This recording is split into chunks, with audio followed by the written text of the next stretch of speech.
Welcome to our channel. Today we how to subscribe to BlackBerry UEM for mobile policy alerts, detailed guide step by step clearly. Log in with your administrator credentials.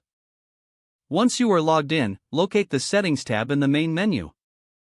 Click on the Notifications option under Settings. In the Notifications section, find the option for Subscription Management.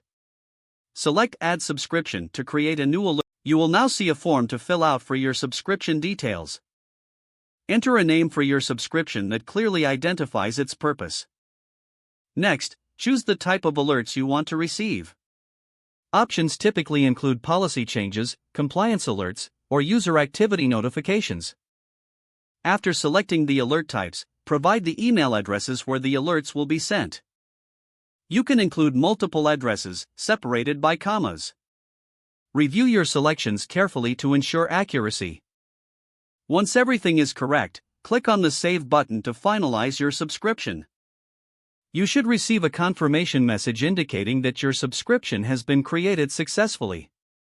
To manage your subscriptions, return to the Subscription Management section. Here, you can edit or delete subscriptions as necessary. Monitor the email account you provided for alerts from BlackBerry UEM. Regularly check the status of your subscriptions to ensure you are receiving the desired notifications.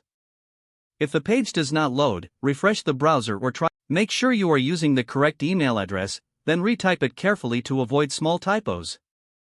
If your password is not accepted, use the Reset option and create a new strong password you can remember.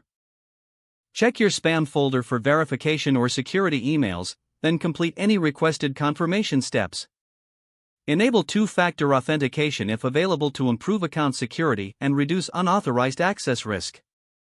After signing in, review your profile details so your contact information and settings are accurate and current. If you see an error message, note it down and try again after restarting your device and internet connection. Log out when you finish, especially on shared devices, to keep your account and payment information secure. If the page does not load, refresh the browser or try again in a private or incognito window. Make sure you are using the correct email address, then retype it carefully to avoid small typos. If your password is not accepted, use the Reset option and create a new strong password you can remember. Don't forget to like this video and subscribe to our channel for more step-by-step tech guides.